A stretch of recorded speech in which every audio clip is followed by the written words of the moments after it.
percentage of children raised with Christian identity or those raised with Zip identity? Okay. So what I recall, and that does not emerge from these data.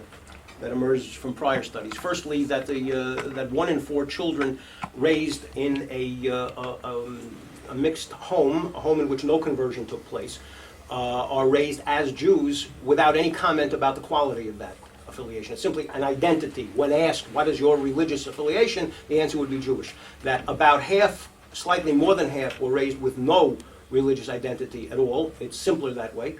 And that the remainder were raised with whatever was the other affiliation. In addition, from what I know, and it's rather limited, of intermarriage from the Christian perspective, there is much less concern about conversion for the non-Christian spouse, much greater concern about how the children will be raised. And so if in-laws and their allies will intercede, it's less likely that they will intercede under the chuppah, much more likely at the bris. Mutatis mutandi. And those are some of the issues that surround that question.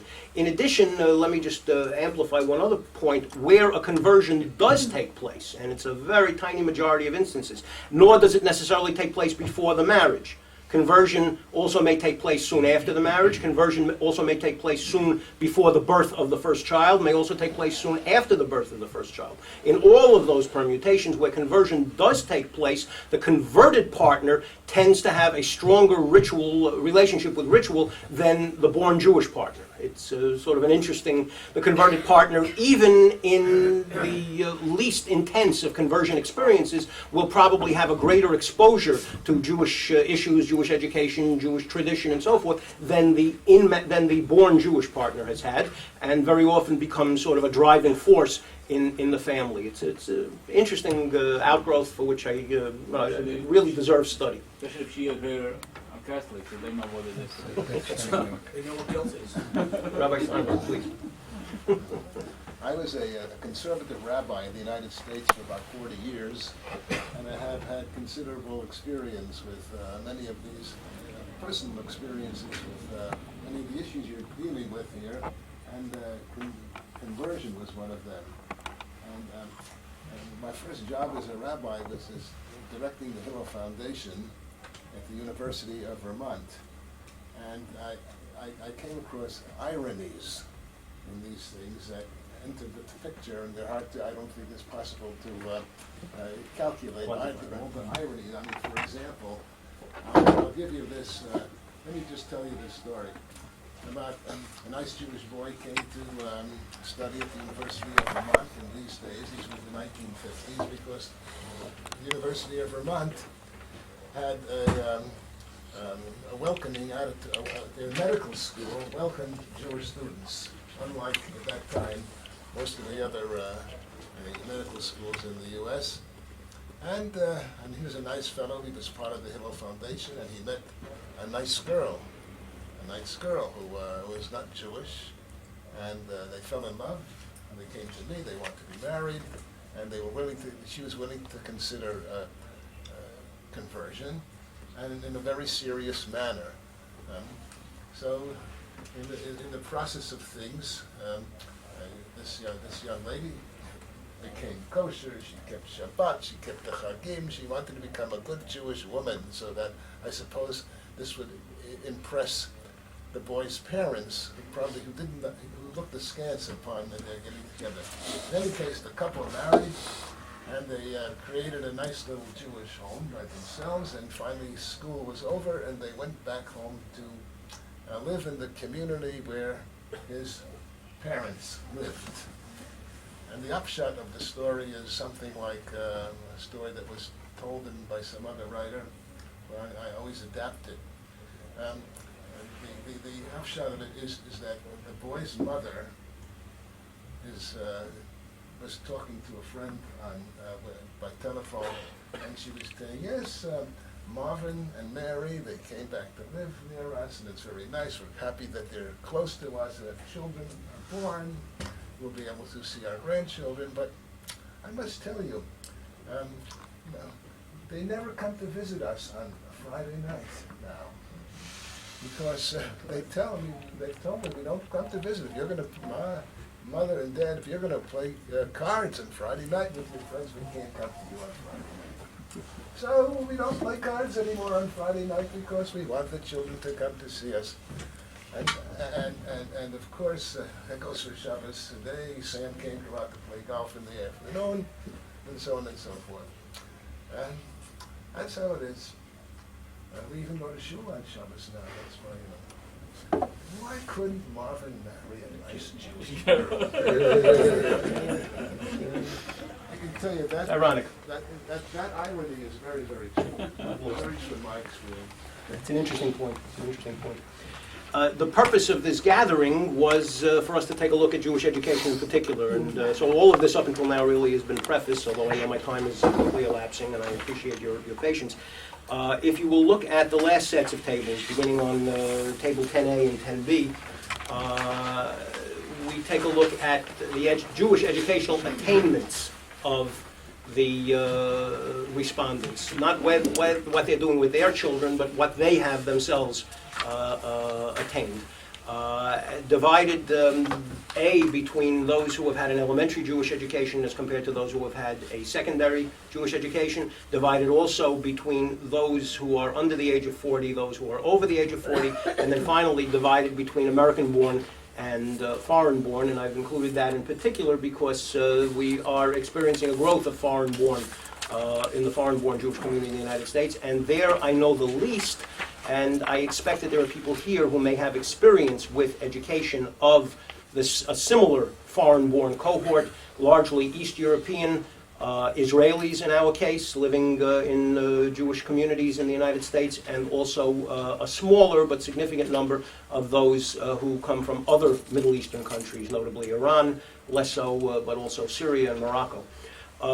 Tables 10 and 11, 10A, 10B, 11A, 11B, take a look at American-born respondents, elementary Jewish education as well as secondary Jewish education, and the thing that shouts out, which is an interesting phenomenon that we have only begun to experience, is the percentages, still small, but take a look at the differences, who have had an intensive Jewish education, day school or yeshiva Jewish education, and most notably young women who have had an intensive Jewish education. So that on the one hand, there is still a hard core of about a third of American-born Jews, both they and their older brothers and sisters, who have had no Jewish education whatsoever. And we haven't made much of an impact. There are certain changes and so forth, but we haven't made much of an impact there. Very substantial reductions in the proportions, particularly among women, of those who have had only a one-day-a-week Jewish education in congregational schools. Among men, a substantial reduction in the younger cohort among those who have gone to the congregational school several days a week. That seems to be a dying, well, that's too strong. That seems to be a falling phenomenon, a faltering phenomenon, and the Jewish congregational schools attached to the Hebrew schools attached to the various congregations are not growing.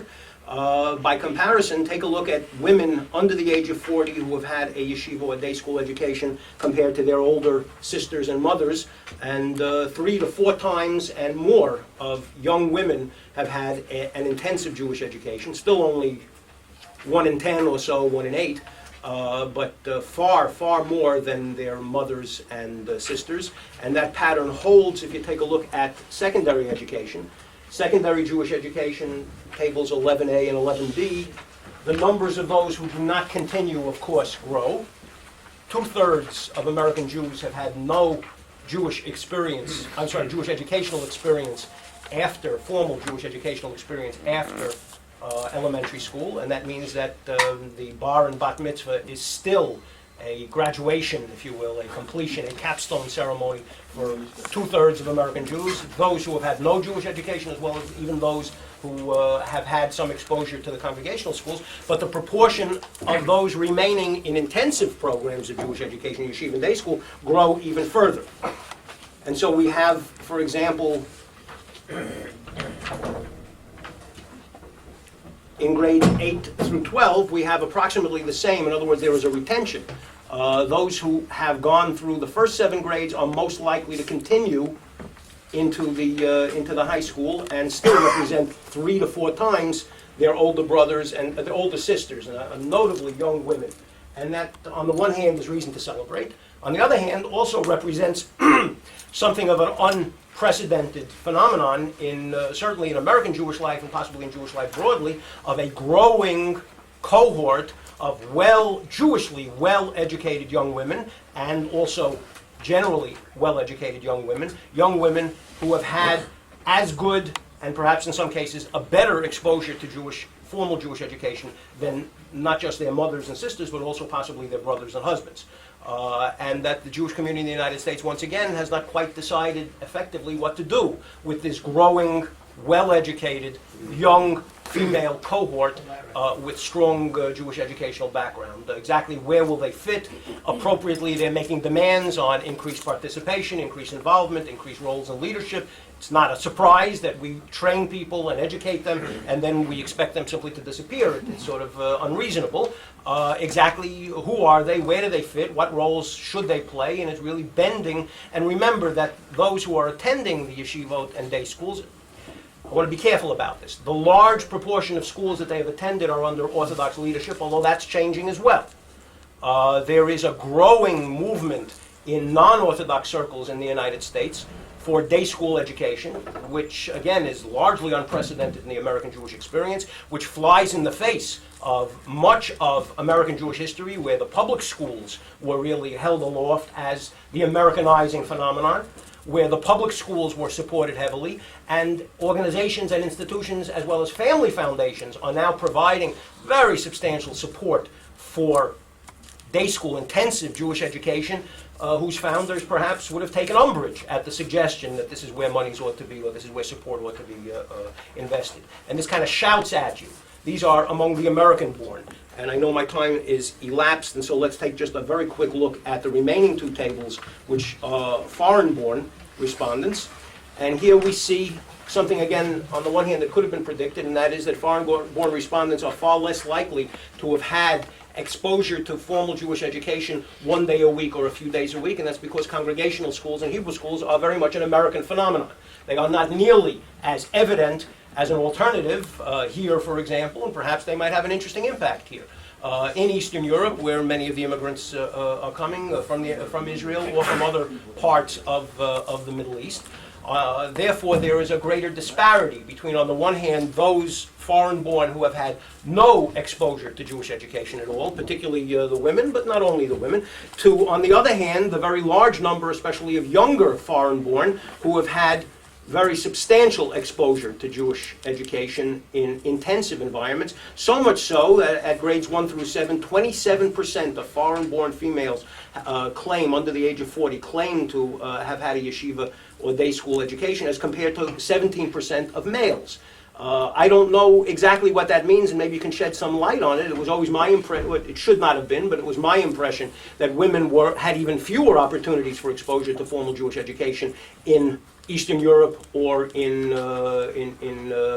Iran or in Syria or perhaps here. What we're seeing is that there is a very, and so too at the secondary level, even a larger cohort of young, well-educated, foreign-born women who have had intensive Jewish education substantially higher than their brothers or husbands. And I'd be curious for any insights that you can suggest. One last call that I will make in this regard is that this may be a function for American Jewish congregational schools to reach out to foreign-born and children of the foreign-born in the Jewish community, newly arrived in the Jewish community, for whom a formal Jewish education may not have been an option. The large proportion have had no exposure, perhaps to reach out to those communities and to provide sort of a middle ground which might be reflected in a renewal and a revisiting of the congregational school and the Hebrew school, perhaps in a different format. I have much more to say, but I'm going to stop for now and take questions or comments, please. In the heading where it says N equal 205 or N equals Yes, 472, is that the relatively number small. of respondents? Number of respondents in this particular, and by the way, as long as you've made that point, you will note that the foreign-born follow the same age pattern as the general Jewish community. That is to say, there are a much larger number over the age of 40, twice as many over the age of 40 than under the age of 40, and that is not only is the American Jewish community aging, but its foreign-born immigrant cohort is also older. And therefore, those who thought that a rejuvenation or a shot of youth would be the result of the immigrations, apparently the pattern of immigration follows the general demographic pattern. Please. Until the table 12A, Yeah. my hunch is, and it's not broken out here, a number of those younger people actually got their day school education in the United Here, States. that If could they- be. 30 years ago, if they came from Russia or Iran, they had the benefit of outreach and scholarship help from the Jewish community. So most of those, I mean, I have to check, most of those probably got that education in the That United could States, be. not abroad. And if that's the case, then we have been much more effective in reaching out to the foreign-born and encouraging them to involve themselves in intensive Jewish education than we have Well, to. because there was full scholarship. Scholarship. But also missing from these tables, we have to check and see is the duration, I have to see what Go the ahead. question was, Yeah. the duration of time actually in these settings. Yes. If the question was, how, did you spend any time in a yeshiva? Okay. If they may have been there for second, No. third grade, and that was also a phenomenon among immigrant That I can answer. populations. These data, and it's a good point, these data emerge from the question, what was the predominant form of what was your predominant form of Jewish education, 1 through 7, what was your predominant form? Now, predominant doesn't mean straight through, but it means more than the others. And yes, it could be that these were people who got involved at an early age, stayed until 4th or 5th grade, and then dropped out, although at the high school level, we have a similar pattern as well. And the point is well taken. Whether they got it here or whether they got it prior to their arrival is an interesting question. What's the Yes, please. proportion of Russian Jews in those two tables? I didn't break it out. The proportion, if I remember correctly, the proportion of Jews from Eastern Europe represent about a third of the respondents here, a little bit higher. The proportion of Israelis represent about 20%, about a quarter, or therefore, something like that. No, the other way around. The proportion of East European Jews were about half. The proportion of Israelis about 25%, 30%, and the remainder were from a variety of other East European backgrounds. Gentlemen, please. I have a question about a category which I don't understand myself, but I read a book recently called Half Jews. And there is a culture of people who call themselves, identify as half Jews, and who relate to themselves in that way. And the book also claimed that there are more half Jewish children under the age of bar mitzvah in the United States than there are Jewish children. How do you relate to that category? What halachically? There's another phenomenon, also post-Jewish. Really, post-Jewish. Well, what was the definition of half Jews, for example, in this book? Half Jewish is a person who has one Jewish parent. Either one. Now, you don't ask whether that Jewish parent is a Jew by birth or by conversion, but I assume it's by birth. I don't have a real good answer to that. I haven't read the book, I must admit, and I'd be curious to take a look at it. I don't know that the numbers are fair, if that's the suggestion. This probably is very much the outgrowth of our discussions earlier about how children are raised in mixed homes in which no conversion takes place. The reform movement will accept children of either a Jewish mother or a Jewish father as in part of their ceremonies and rituals.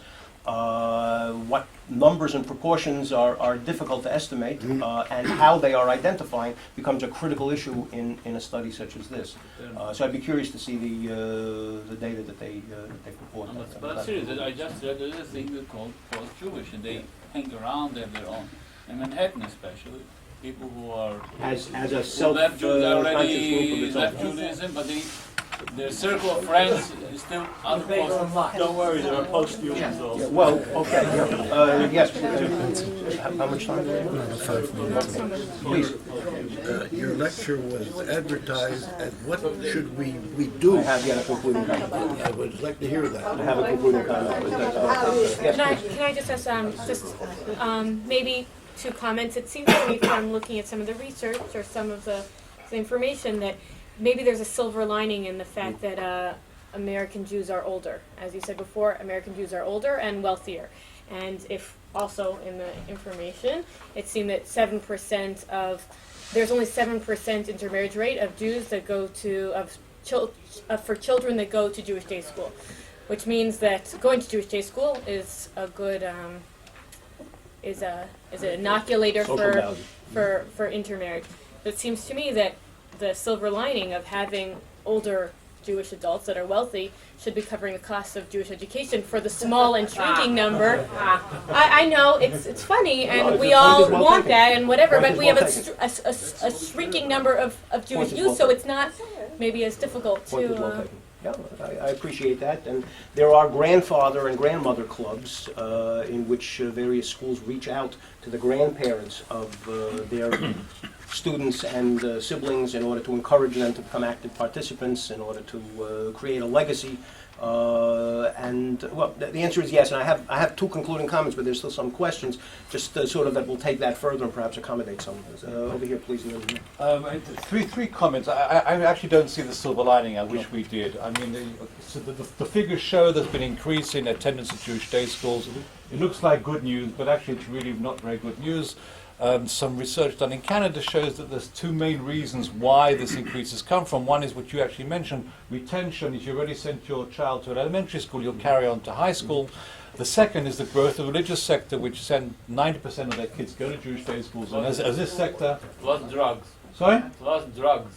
Well, as religious sectors, the only sector that's growing systematically, demographically, and they're sending their kids to the day schools. Therefore, they're actually taking up statistics. I think John Roskay said that in the New York area, I think something like 80% of the kids going to day schools are religious kids.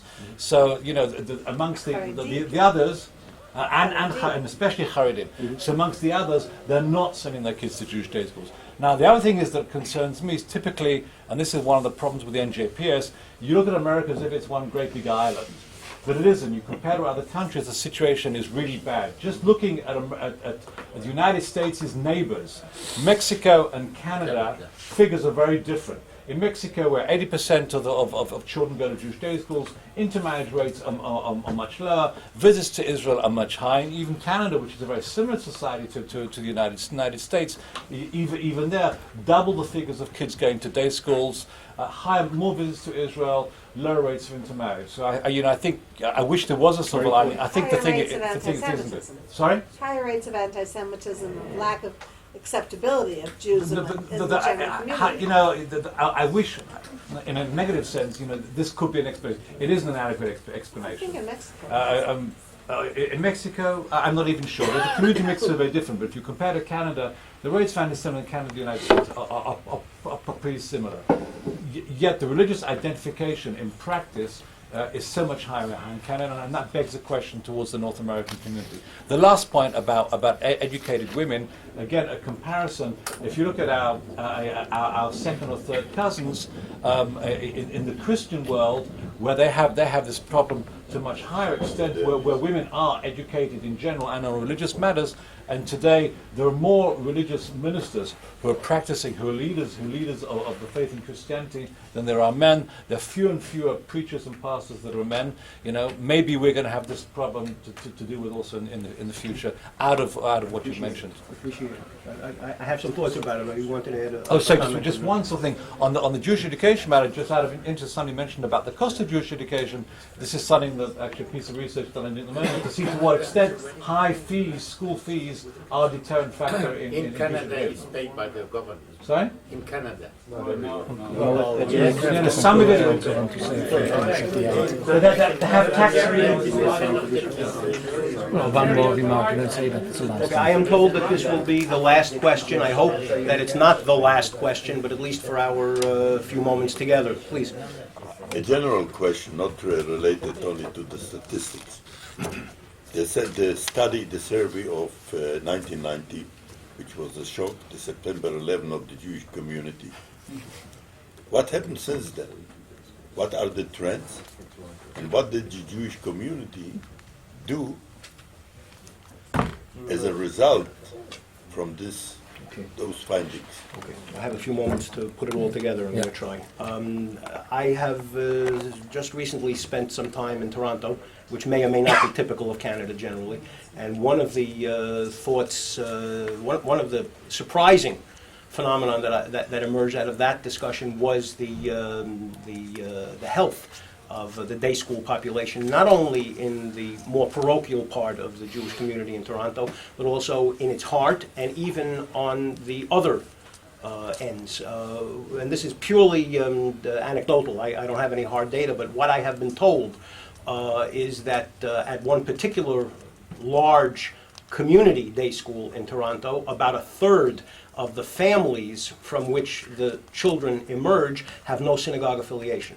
Now that's a very interesting and for an American sort of a radical kind of finding, that people, now in part it's, in part, and we have, Exceptional. Toronto is an exceptional community. that could be. But what they are doing, whatever the provenance of that particular phenomenon, It's even in Montreal, it's true, and Vancouver. what they have done there, which may serve as a model for some of our activity, and this is in response to your earlier comment, was to start building community outside the school. Going into partnerships with local community centers and with local synagogues, creating minyanim, creating synagogue affiliation for the families, actively involving themselves in family education in a way that the typical day school has not, for, if no other reason, a recognition that large proportions, disproportionate numbers of their children are coming from families in which the usual support that one might presume in a day school is absent. And by the way, there's also a high association between the non-affiliation of the parents and their foreign-born stature. Lots and lots of them are East Europeans, lots and lots of them are Israelis, and so a lot of these things kind of come together, which leads to a suggestion that I'd like to make, and then a closing comment in response to what has happened in the last 10 or 15 years that reinforces this. What is not here is a whole discussion of informal Jewish education.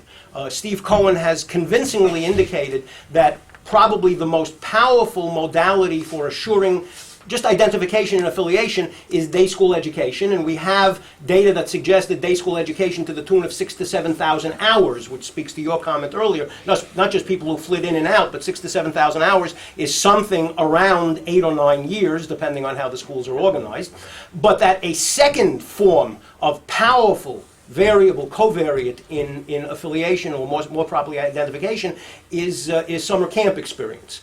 I have this silly dream of and it's silly indeed, naive, of a holistic Jewish community, a seamless Jewish community, which doesn't exist right now by anybody's definition, but a seamless Jewish community in which the day school and the summer camp and the synagogue and the youth group actually talk to each other.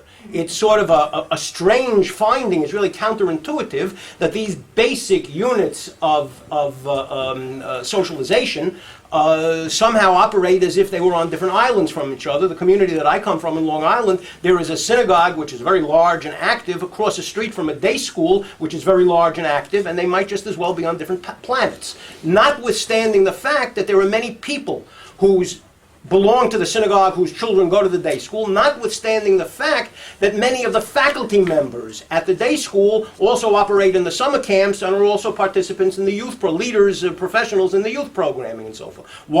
How could it, not just why could it be, but how could it be that they operate really not at cross purposes, but in ignorance and indifference one with the other?